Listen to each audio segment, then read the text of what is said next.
दोस्तों हेरा फेरी फिल्म में परेश रावल साहब का कैरेक्टर अक्षय कुमार को रोते हुए कहता है कि मैं तो तेरे को बहुत बुरा आदमी समझा था, पर तू तो देव मानुष निकला रे बाबा। जब से 2025 का बजट आया है पूरा मिडिल क्लास निर्मला ताई को लेकर भी यही बोल रहा है। निर्मला ताई ने एक झटके में करोड़ों सैलरीड क्लास के लोगों को इतने पैसे दे दिए हैं जितना तो उन बेचारों का इस बार इंक्रीमेंट नहीं होना था। कुछ लोग तो इस सेविंग से इतने एक्साइटेड हो गए कि उन्होंने प्रॉपर्टी डीलरों को फोन लगाकर बुर्ज खलीफा के रेट पूछने शुरू कर दिए। प्रॉपर्टी डीलर पूछ रहा है कि सर बुर्ज खलीफा पे फ्लैट चाहिए, और ये लोग बोल रहे नहीं, पूरा बुर्ज खलीफा बताओ कितने का लगाओगे। कुछ लोग तो शहबाज शरीफ को डीएम करके बोल रहे हैं कि चचा आपने घबराना नहीं है, कुछ पैसे चाहिए तो मुझे बोल देना। मतलब निर्मला ताई ने क्या ही कर दिया समझ नहीं आ रहा है। बोला अगर आप 1 लाख रुपया महीना भी कमाते हैं तो आपको टैक्स नहीं देना होगा कोई, यानी 12 लाख वालों को कोई टैक्स ही नहीं देना होगा। एक वक्त था जब 12 लाख कमाने वालों से इतना टैक्स वसूल लिया जाता था कि उन लोगों को बेचारों को रेड लाइट पर चार्जर बेचकर अपने बच्चों को चाउमीन खिलाना पड़ता था, पैसे ही नहीं बचते थे। और 12 लाख तक की टैक्स छूटी नहीं, ऊपर से 75,000 रुपए का स्टैंडर्ड डिडक्शन तो है ही। मतलब 13.25 लाख रुपए वालों को कोई पैसा ही नहीं देना होगा। इससे पहले कि मैं पुराने और नए टैक्स स्लैब का कंपैरिजन करूं, आप मोटा मोटी ये समझ लीजिए कि अगर आपकी एनुअल सैलरी 8 लाख रुपए साल की है, यानी 65,000 रुपए महीना है, तो आपके हर साल 30,000 रुपए बच सकते हैं। अगर आपका पैकेज 9 लाख है तो साल के 40,000 बचेंगे, 10 लाख है तो 50,000, 11 लाख है तो 65,000, 12 लाख है तो 80,000, 18 लाख है तो 70,000 और 25 लाख है तो साल का 1,10,000 रुपए बचेगा। मोटा मोटी जिन लोगों की सैलरी 50-60 हजार से 2 लाख रुपए महीना है, उनके अगले साल से सिर्फ टैक्स के एक महीने में 3,000 से लेकर 10-11 हजार बच सकते हैं। मतलब जितना इस सैलरी पर एक बंदे का साल का इंक्रीमेंट नहीं होता उतना पैसा तो आप टैक्स में बचा लेंगे। दूसरे शब्दों में कहूं तो मार्च अप्रैल वाले इंक्रीमेंट से पहले ही सैलरीड क्लास का एक इंक्रीमेंट तो गवर्नमेंट ने कर दिया है। अब आप चाहो तो पहले इसी बात पर आधा घंटा भंगड़ा डाल सकते हो, क्योंकि ये वही मिडिल क्लास है जिसको वित्त मंत्री से सबसे ज्यादा शिकायत थी। वो बेचारा यानी मिडिल क्लास यही सोच रहा था कि सरकार या तो बड़े बड़े बिजनेसमैन की परवाह करती है या उन गरीबों की परवाह करती है जो उनके वोट बैंक है। हमें क्या मिलता है हर बजट में? घंटा।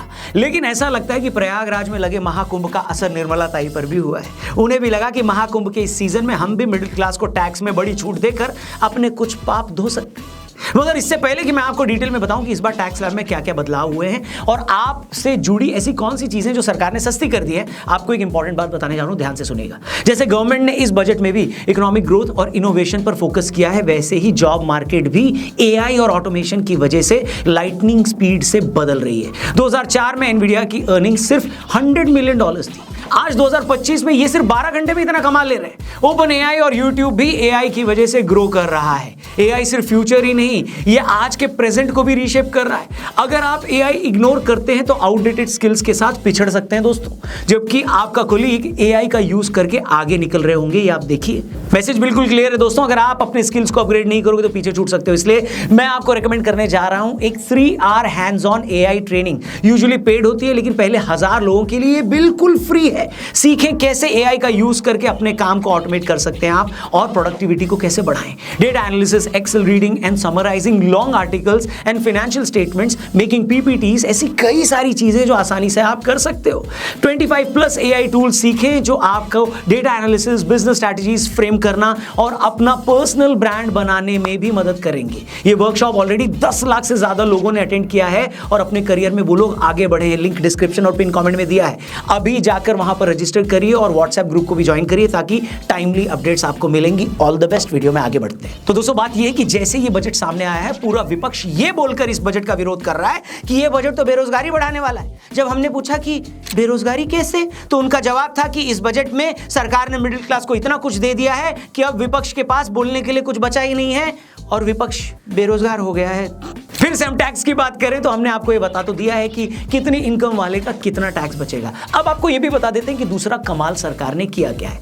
अब से पहले 0 से 3 लाख तक वालों को कोई टैक्स नहीं देना पड़ता था, अब 4 लाख वालों को कोई टैक्स नहीं देना होगा। पहले 5 से 7 लाख वालों को 5% टैक्स देना होता था, अब 4 से 8 लाख वालों के 5% देना होगा। लेकिन सरकार ने इनकम टैक्स के सेक्शन 87A के हिसाब से आपका ये टैक्स भी माफ कर दी। इस तरह से नए टैक्स रिजीम में 8 to 12 लाख की इनकम पर भी 10% 30% टैक्स है, लेकिन सरकार इसे भी 87A के अंडर माफ कर देगी। इसलिए ये बोला जा रहा है कि 12 लाख की इनकम पर आपको कोई टैक्स नहीं देना होगा। लेकिन यहां मैं ये भी क्लियर कर दूं, ये छूट सिर्फ नौकरी से मिलने वाली सैलरी पर है। अगर आप शेयर मार्केट या प्रॉपर्टी बेचकर किसी तरह से कैपिटल गेन करते हैं तो वहां फायदा नहीं मिलेगा। लेकिन नए टैक्स स्लैब में सरकार ने 12 से 16 लाख में 15%, 16 से 20 में 20%, 20 से 24 लाख में 25% और 24 लाख से ऊपर 30% टैक्स लगाया है। मतलब जहां अब तक 15 लाख से ऊपर की सैलरी होते ही आपको 30% टैक्स देना पड़ता था, वहीं अब ये लिमिट बढ़ाकर 24 लाख रुपए से ज्यादा यानी 2 लाख रुपए महीने से ज्यादा की हो गई है। अब आप पूछेंगे रौनक भाई ऐसा करने के पीछे सरकार का मकसद क्या था, आखिर अब उसे ये अकल क्यों आई है? तो मैं कहूंगा इसके पीछे 2 रीजन है। एक रीजन तो हमारी इकोनॉमी से जुड़ा हुआ है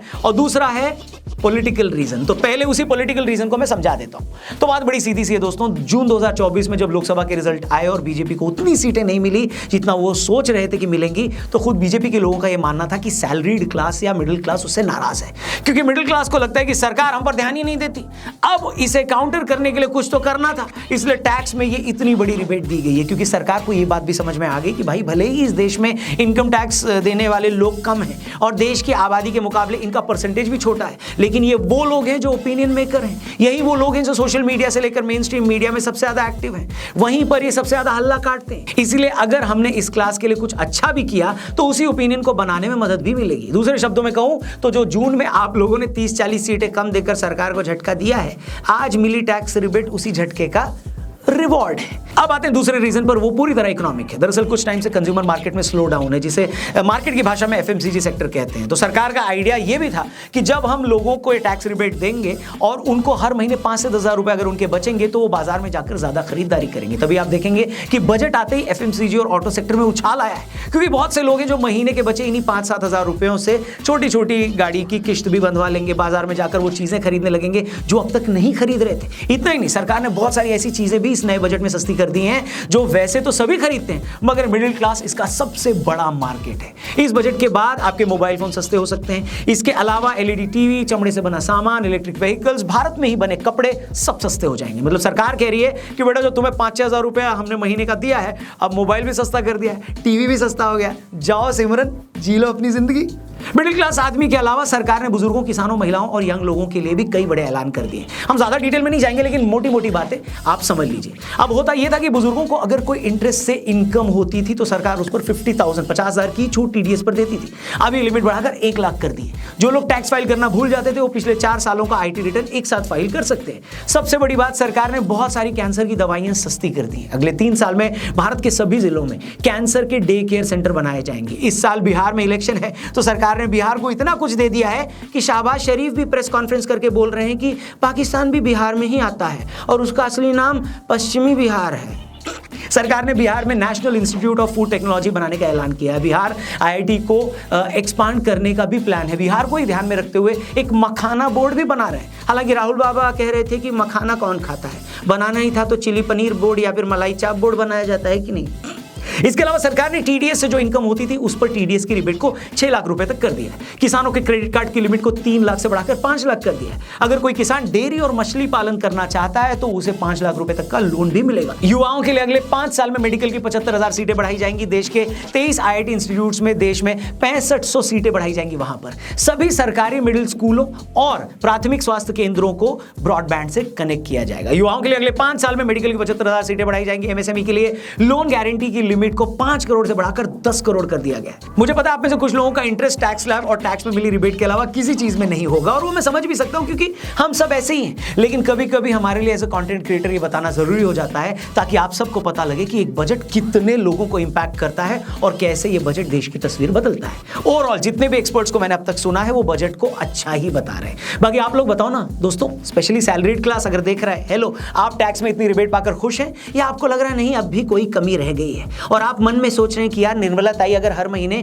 5100 रुपए का शगुन भी हमारे अकाउंट में जमा करा देती तो कितना अच्छा होता है कि नहीं। ऐसे लोगों को मैं यही कहूंगा कि मान जाओ बेटा मान जाओ, निर्मला ताई के दरबार से बड़े दिनों बाद कुछ मिला है और जो मिल रहा है उसे चुपचाप खुशी खुशी ले लो, वरना ताई का मन पलट गया ना तो वो हर टैक्स रिबेट से मिली खुशी पर भी टैक्स लगाकर सारा पैसा वसूल लेंगी। और हाँ, अगर अब तक आपने रजिस्टर नहीं किया है तो ग्रोथ स्कूल पे अभी रजिस्टर करिए, लिंक आपको डिस्क्रिप्शन और पिन कमेंट में मिलेगा, और अपने फ्यूचर को सिक्योर करिए। All the best. इस वीडियो को अपने दोस्तों के साथ जरूर शेयर करिएगा और हाँ, हमारे चैनल को भी सब्सक्राइब करिएगा। फिलहाल के लिए इतना ही, अपना ख्याल रखिए, जल्दी मिलते हैं। जय हिंद, वंदे मातरम।